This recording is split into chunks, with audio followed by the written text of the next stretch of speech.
Got my hair caught in my glasses. You know what time it is. Woo! Get into it! Yes! We are here. I'm late, y'all. I know I'm late. I was riding my bike, listening to my music, and getting myself together. Had to shower after the gym. Kaboom. Kaboom. Hi, welcome to Storytime with Chris. Like I said, you don't have to watch these videos when they go live. You're more than welcome to watch them in your leisurely time. Like, share, subscribe on the YouTube channel. Please, please, please. I don't do this for profit. I do this because of my passion for literature and my love of reading.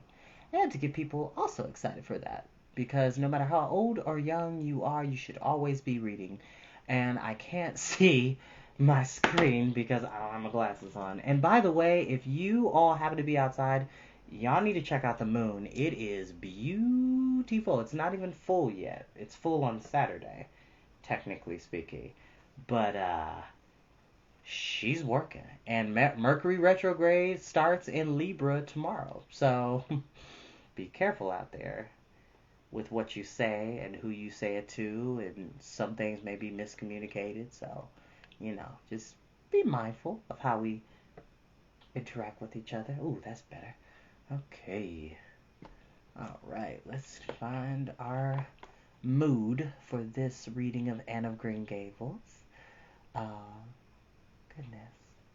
I wonder.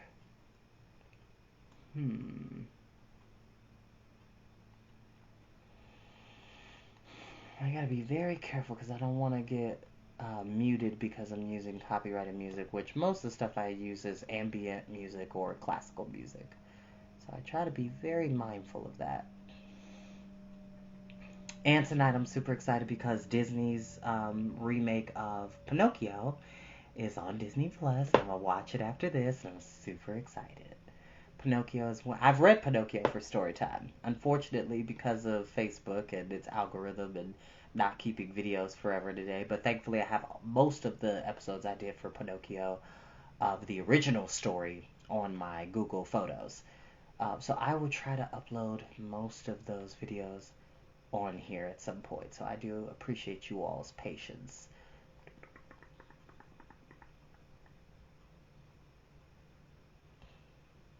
Ooh, actually, that works.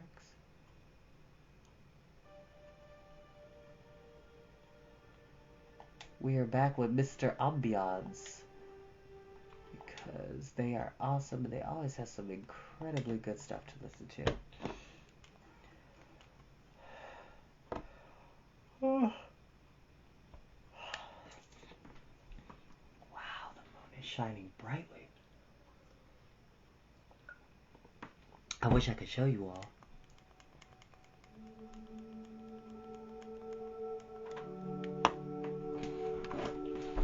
Wow, it's so nice. I love the moon. I love the sun, but the moon, excuse me, always has a special magic over me. So without further ado, we will go ahead and get started because this chapter is a bit lengthy. That's okay. Chapter 30. The Queen's Class is Organized. Marilla laid her knitting on her lap and leaned back into her chair. Her eyes were tired, and she thought vaguely that she must see about having her glasses changed the next time she went to town, for her eyes had grown tired very often of late. It was nearly dark, for the dull November twilight had fallen around Green Gables. The only light in the kitchen came from the dancing red flames in the stove. Anne was curled up Turk-fashion on the hearth rug, gazing into the joyous glow where the sunshine of 100 summers was being distilled from the maple-cored wood. She had been reading, but her book had slipped to the floor, and now she was dreaming, with a smile on her parted lips. Glittering castles in Spain were shaping themselves out of the mists and rainbows of her lively fancy. Adventures wonderful and enthralling were happening to her in Cloudland, adventures that always turned out triumphantly and never involved her in scrapes like those of actual life. Marilla looked at her with tenderness that would never have been suffered to reveal itself in any clearer light than that soft mingling of fire, shine, and shadow. The lesson of love that should display itself easily in spoken word and open look was one Marilla could never learn. But she had learned to love this slim, green-eyed girl with an affection all the deeper and stronger from its very undemonstratedness. Her love made her afraid of being unduly indulgent indeed. She had an uneasy feeling that it was rather sinful to set one's heart so intensely on any human creature as she had set hers on Anne, and perhaps she performed a sort of unconscious penance for this by being stricter and more critical than if the girl had been less dear to her. Certainly, Anne herself had no idea how Marilla loved her. She sometimes thought wistfully that Marilla was very hard to please and distinctly lacking in sympathy and understanding. But she always checked the thought reproachfully, remembering what she owed to Marilla. There we go. Let's be a little bit closer. That's better. "Anne," said Marilla abruptly, "Miss Stacy was here this afternoon when you were out with Diana." Anne came back from her other world with a start and a sigh. "Was she? Oh, I'm so sorry I wasn't in. Why didn't you call me, Marilla? Diana and I were only over in the haunted wood. It's lovely in the woods now. All the little wood things, the ferns and the satin leaves and the crackberries have gone to sleep, just as if somebody had tucked them away under spring under a blanket of leaves. I think it was a little gray fairy with a rainbow scarf that came tiptoeing along the last moonlit night and did it. Diana wouldn't say much about it, though. Diana has never forgotten the scolding her mother gave her about imagining ghosts into the haunted wood. It had a very bad effect on Diana's imagination. It blighted it. Mrs. Lynde says Myrtle Bell is a blighted being. I asked Ruby Gillis why Myrtle was blighted, and Ruby said she guessed it was because her young man had gone back on her.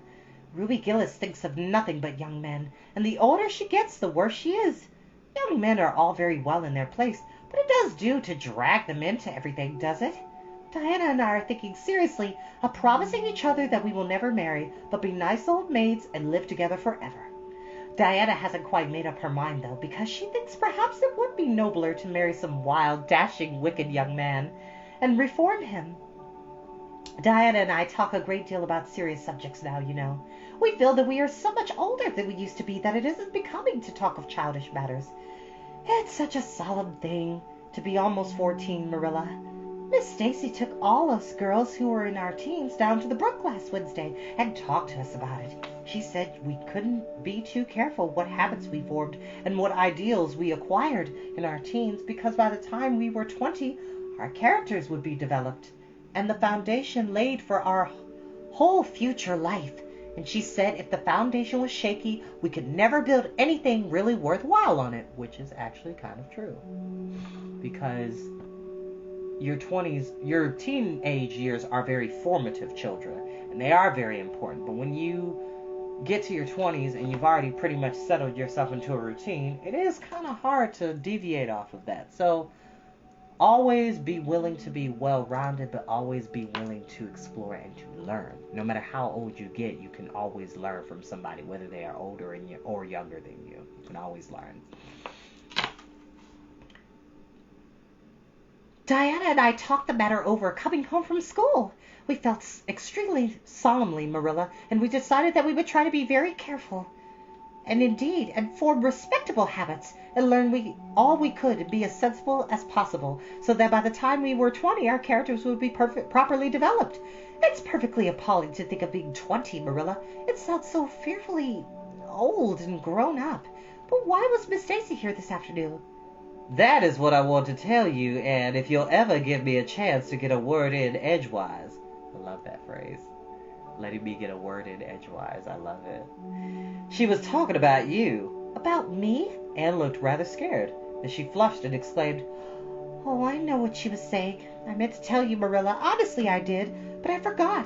Miss Stacy caught me reading Ben-Hur in school yesterday afternoon when I should have been studying my Canadian history. Jane Andrews lent it to me. I was reading it at dinner hour, and I had just got to the chariot race when school went in. I was simply wild to know how it turned out, although I felt sure Ben-Hur must win, because it wouldn't be poetical justice if he didn't. So I spread the history upon my open desk lid and then tucked Ben-Hur between the desk and my knee. It just looked as if I was studying Canadian history, you know, while all the while I was reveling in Ben-Hur. I was so interested in it that I never noticed Miss Stacy coming down the aisle until all at once I just looked up, and there she was, looking down at me so reproachful like. I can't tell how ashamed I felt, Marilla, especially when I heard Josie Pye giggling. Miss Stacy took Ben-Hur away, but she never said a word then. She kept me in recess and talked to me. She said I had done very wrong in 2 respects. First, I was wasting the time I ought to have put in my studies, and secondly, I was deceiving my teacher and trying to make it appear I was reading a history, but I was reading a storybook instead. I have never realized until that moment, Marilla, that what I was doing was deceitful. I was shocked. I cried bitterly, and again Miss Stacy asked Miss Stacy to forgive me, and I'd never do such a thing again. And I offered to do penance by never so much as looking at Ben-Hur for a whole week, not even to see how the chariot race turned out. But Miss Stacy said she wouldn't require that, and she forgave me freely. So I think it was very kind of her to come up here to talk to you about it, after all. Miss Stacy never mentioned such a thing to me, Anne, and it's only your guilty conscience that's the matter with you.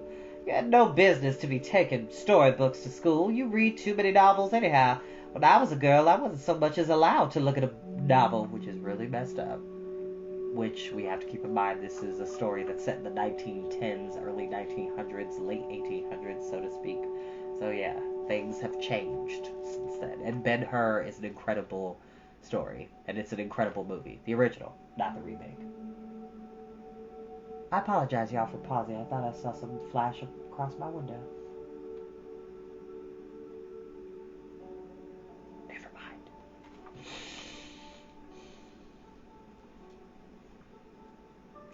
Oh, how can you call Ben-Hur a novel when it's really such a religious book?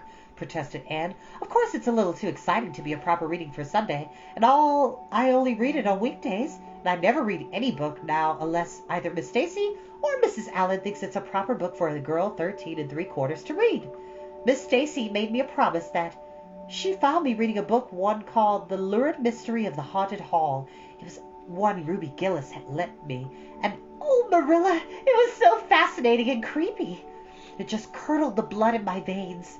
But Miss Stacy said it was a very silly, unwholesome book, and she asked me not to read it any more of it or any like it. I didn't mind promising not to read any more like it, but it was agonizing to give back the book without knowing how it turned out. But my love for Miss Stacy stood the test, and I did it. It's really wonderful, Marilla. What can you do when you're truly anxious to please a certain person? Well, I guess I'll light the lamp and get to work, said Marilla. I see plainly that you don't want to hear what Miss Stacy had to say. You're more interested in the sound of your own tongue than anything else. Oh, indeed, Marilla, I do want to hear it, cried Anne contritely. I won't say another word. Not one. I know I talk too much, but I'm really trying to overcome it. And although I say far too much, yet if you only knew how many things I wanted to say and don't, you give me some credit for it. Please tell me, Marilla. Well, Miss Stacy wants to organize a class among her advanced students who mean to study for the entrance exam into Queens. She intends to give them extra lessons for an hour after school. And she came to ask Matthew and me if we would like to have you join it. What do you think about it yourself, Anne? Would you like to go to Queens and pass for a teacher? Oh, Marilla! Anne straightened to her knees and clasped her hands. It's been the dream of my life. That is, for the last 6 months, ever since Ruby and Jane began to talk of studying for the entrance. But I didn't say anything about it because I suppose it would be perfectly useless. I love to be a teacher, but would it be dreadfully expensive? Mr. Andrews says it costs $150 to put Prissy through, and Prissy wasn't a dunce in geometry. I guess you needn't worry about that part of it. When Matthew and I took you to bring up, we resolved we would do the best we could for you and give you a good education. I believe in a girl being fitted to earn her own living whether she ever has to or not. She always will have a home in Green Gables as long as Matthew and I are here. But nobody knows what's going to happen in these uncertain world, and just as well to be prepared. So you can join the Queen's class if you like, Anne. Oh, Marilla, thank you! Anne flung her arms about Marilla's waist and looked up earnestly into her face. I'm extremely grateful to you and Matthew, and I'll study as hard as I can and do my very best to be a credit to you. I warn you not to expect much in geometry, but I think I can hold my own in anything else if I work hard. I dare say. You'll get along well enough. Miss Stacy says you're very bright and intelligent. Not for worlds would Marilla have told Anne just what Miss Stacy had said about her. That would have been to pamper vanity. You needn't rush to any extreme of killing yourself over your books. There's no hurry. You won't be ready to try the entrance for a year and a half yet, but it's well to begin in time and be thoroughly grounded, Miss Stacy says. Hi, Bruce. Hello, my friend. Thank you for watching. I shall take more interest than ever in my studies now, said Anne blissfully, because I have a purpose in life. Miss Allen says everybody should have a purpose in life and pursue it faithfully. Only he says we must make sure that it is a worthy purpose. I would call it a worthy purpose to want to be a teacher like Miss Stacy. Wouldn't you, Marilla? I think it's a very noble profession. The Queen's class was organized in due time. Gilbert Blythe, Anne Shirley, Ruby Gillis, Jane Andrews, Josie Pye, Charlie Sloane, Moody Spurgeon, Macpherson joined it. Diana Barry did not. As her parents did not intend to send her to Queen's, this seemed nothing sort of a calamity to Anne. Never, since the night on which Minnie May had the croup, had she and Diana been separated in anything. On the evening when the Queen's class first remained in school for the extra lessons, and Anne saw Diana go slowly out with the others to walk home alone through the birch path and violet vale, it was all the former could do to keep her seat and refrain from rushing impulsively through the birch path and violet vale after her chum. A lump came into her throat, and she hastily retired behind the pages of her uplifted Latin grammar to hide the tears in her eyes. Not for worlds have Anne have had Gilbert Blythe or Josie Pye see those tears. But oh, Marilla, I really felt that I had tasted the bitterness of death, as Mr. Allen said in his sermon last Sunday, when I saw Diana go out alone, she said mournfully that night. I thought how splendid it would have been if Diana had only been going to study for the entrance, too. We can't have things perfect in this imperfect world, as Mrs. Lynde says. Mrs. Lynde says it isn't exactly a comforting person sometimes, but there's no doubt she's a great many very things, and I think the Queen's class is going to be extremely interesting. Jane and Ruby are just going to study to be teachers. That is the height of their ambition. Ruby says she'll only teach for 2 years after she gets through, and then she intends to be married. Jane says she would devote her whole life to teaching and never marry, because you're paid a salary for teaching, but a husband won't pay you anything and growls if you ask for a share in the egg and butter money. I expect Jane speaks from mournful experience, for Mrs. Lynde says that her father is a perfect old crank and meaner than second skimmings. Josie says she's just going to go to college for education's sake, because she won't have to earn her own living. She says, of course, it's different with orphans who are living on charity. They have to hustle. Moody Spurgeon is going to be a minister. Mrs. Lynde says he couldn't be anything else with a name like that to live up to. Which is very rude. Moody Spurgeon is a very distinctive name. Just saying. I hope it isn't wicked of me, Marilla, but really the thought of Moody Spurgeon being a minister makes me laugh. He's such a funny-looking boy with that big fat face and his little blue eyes and his eyes sticking out like flaps. Ears, not eyes. But perhaps he will be more intellectual-looking when he grows up. Charlie Sloane says he's going into politics and be a member of Parliament, but Mrs. Lynde says he'll never succeed at that, because the Sloanes are all honest people, and it's only rascals that go on in politics nowadays. What is Gilbert Blythe going to be? Queried Marilla, seeing that Anne was opening her Caesar. I don't happen to know what Gilbert Blythe's ambition in life is, if he has any, said Anne scornfully. There was an open rivalry between Gilbert and Anne now. Previously the rivalry had all been rather one-sided, but there was no longer any doubt that Gilbert was as determined to be first in class as Anne was. He was a foeman worthy of her steel. The other members of the class tacitly acknowledged their superiority and never dreamed of trying to compete with them. Since the day by the pond when she had refused to listen to his pleas for forgiveness, Gilbert, save for the aforesaid determined rivalry, had evinced no recognition whatever of the existence of Anne Shirley. He talked and jested with the other girls, exchanged books and puzzles with them, discussed lessons and plans, sometimes walked home with one or the other of them from prayer meeting or debating club. But Anne Shirley he simply ignored. It was in vain that she told herself with a toss of her head that she did not care. Deep down in her wayward, feminine little heart she knew that she did care, and that if she had had that chance of the Lake of Shining Waters again, she would answer very differently. All at once, as it seemed, and to her secret dismay, she found that the old resentment she had cherished against him was gone. Gone just when she had most needed its sustaining power. Oh wow, the moon is huge, y'all. I wish I could show you. I wish I could turn my camera. It was in vain that she recalled every instant and emotion of that memorable occasion, and tried to feel the old sustaining anger that day by the pond, and witnessed its last sporadic flicker. Anne realized that she had forgiven and forgotten without knowing it, but it was too late. And at least neither Gilbert nor anyone else, not even Diana, should ever suspect how sorry she was and how much she wished she had been so proud and horrid. She determined to shroud her feelings in deepest oblivion.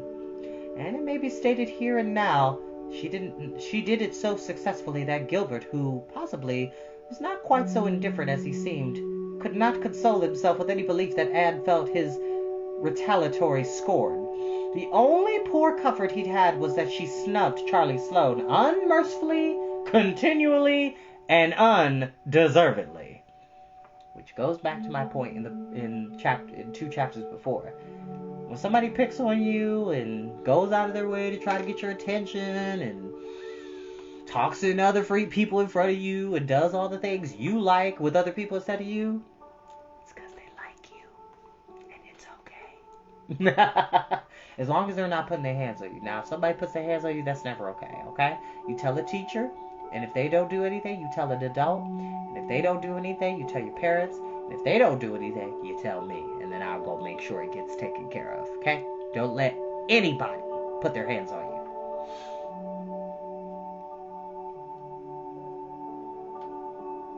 Otherwise, the winter passed away in a round of pleasant duties and studies. For Anne, the days slipped by like golden beads on the necklace of the year. She was happy, eager, interested. There were lessons to be learned and honors to be won, delightful books to read, new pieces to be practiced for the Sunday school choir, pleasant Saturday afternoons at the manse with Mrs. Allen, and then, almost before Anne realized it, spring had come again to Green Gables, and all the world was abloom once more.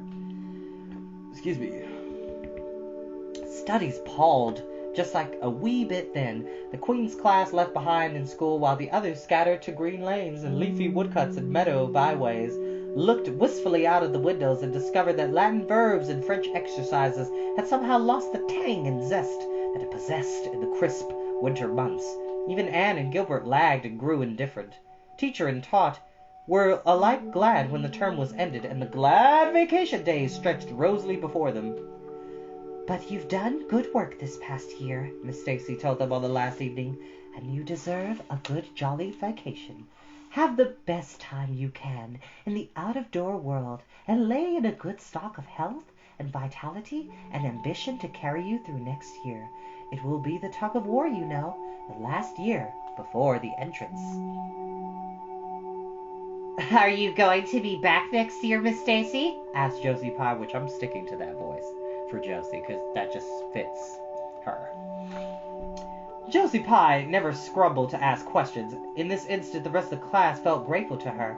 None of them would have dared to ask of Miss Stacy, but all wanted to, for there had been alarming rumors running at large through the school for some time that Miss Stacy was not coming back the next year, and that she had been offered a position in the graded school of her own home district and meant to accept. The Queen's class listened in breathless suspense for her answer. "Yes, I think I will," said Miss Stacy. "I thought of taking another school, but I've decided to come back to Avalia. To tell the truth, I've grown so interested in my pupils here that I found I couldn't leave them. So I'll stay and see you through." "Hurrah!" said Moody Spurgeon. Moody Spurgeon had never been so carried away by his feelings before, and he blushed uncomfortably every time he thought about it for a week. "Oh, I'm so glad," said Anne with shining eyes. "Dear Miss Stacy, it would be perfectly dreadful if you didn't come back. I don't believe I could have the heart to go on with my studies at all if another teacher came here." When Anne got home that night, she stacked all her textbooks away in an old trunk in the attic, locked it, and threw the key into the blanket box. I'm not even going to look at a school book in vacation, she told Marilla. I've studied as hard as all the term as I possibly could, and I pored over that geometry until I know every proposition in the first book off by heart, even when the letters are changed. I just feel tired of everything sensible, and I'm going to let my imagination run riot for the summer. Oh, you needn't be alarmed, Marilla. I only let it run riot within reasonable limits. But I want to have a real good, jolly time this summer, for maybe it's the last summer I'll be a little girl. Miss Lynde says that if I keep stretching out next year as I've done, I'll have to put on longer skirts. She says I'm all running to legs and eyes, and when I put on longer skirts I shall feel that I've lived up to them and be very dignified. It won't even do to believe in fairies then, I'm afraid, so I'm going to believe in them with all my heart this summer. I think we're going to have a very gay vacation. Ruby Gillis is going to have a birthday party soon, and there's the Sunday school picnic and the missionary concert next month. And Mr. Barry says that some evening he'll take Diana and me over to the White Sands Hotel and have dinner there. They have dinner there in the evening, you know. Jane Andrews was over last summer, and she says it was a dazzling sight to see the electric lights and the flowers and the lady guests in such beautiful dresses. Jane says it was her first glimpse into high life, and she'll never forget it till her dying day, which, by the way, kids, I'm going to stop and make a quick anecdote. I'm 30 years old. I'll be 31, Lord willing, next month. October 2nd, 1991. Best year ever. I said what I said. I'm 30 years old. And even to this day, I do believe in fairies. I do. I do believe there is good in the world. I believe there is magic in all of us, unique to each person, and everybody has a purpose and a gift. I believe in the impossible. I believe that there are fantastical things that used to be on this earth that may not be here anymore, or may just have changed their looks. I believe that animals can talk to us in ways that we may not easily comprehend, but they do communicate in their own way. I believe that nature is a sentient thing and should be respected. And I believe that out there in the cosmos, there is powerful, wonderful, magnificent possibility waiting to be discovered. So don't ever stop believing, no matter how old you get, because you can still be sensible and believe in the fantastical.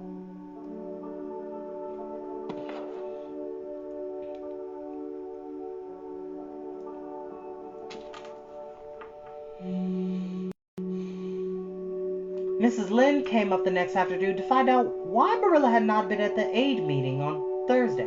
When Marilla was not at aid meeting, people knew there was something wrong in Green Gables. Matthew had a bad spell with his heart on Thursday, Marilla explained, and I didn't feel like leaving him. Oh, yes, he's all right again now, but he takes them spells oftener than he used to, and I'm anxious about him. The doctor says he must be careful to avoid excitement. That's easy enough, for Matthew doesn't go about looking for excitement by any means, and never did. But he's not to do any very heavy work either, and you might as well tell Matthew not to breathe as not to work. Come and lay off your things, Rachel. You'll stay to tea? Well, seeing you're so pressing, perhaps I might as well stay, said Mrs. Rachel, who had not the slightest intention of doing anything else. Mrs. Rachel and Marilla sat comfortably in the parlor while Anne got the tea and made hot biscuits that were light and white enough to defy even Mrs. Rachel's criticisms. I must say, Anne has turned out a real smart girl, admitted Mrs. Rachel, as Marilla accompanied her to the end of the lane at sunset. She must be a great help to you. She is, said Marilla, and she's real steady and reliable now. I used to be afraid she'd never get over her feather-brained ways, but she has, and I wouldn't be afraid to trust her in anything now. I never would have thought she'd have turned out so well that first day I was here 3 years ago, said Mrs. Rachel. Lawful heart, shall I ever forget that tantrum of hers. When I went home that night, I says to Thomas, says I, mark my words, Thomas, Marilla Cuthbert'll live to rue the step she took. But I was mistaken, and I'm real glad of it. I ain't one of those kind of people, Marilla, as I can never be brought up to own up that they've made a mistake. No, that never was my way. Thank goodness. I did make a mistake in judging Anne, but it weren't no wonder, for an odder, unexpecteder witch of a child there never was in this world. That's what. There was no ciphering her out by the rules that worked with other children. It's nothing short of wonderful how she improved these 3 years, but especially in looks. She's a real pretty girl, gotta be. though I can say I'm awfully partial to that pale, big-eyed style myself. I like more snap and color, like Diana Barry has or Ruby Gillis. Ruby Gillis looks a real showy, but somehow I don't know how it is, but when Anne and them are together, though she ain't half as handsome, she makes them look kind of common and overdone. Something like them white June lilies she calls narcissus, alongside of the big red peonies. That's what.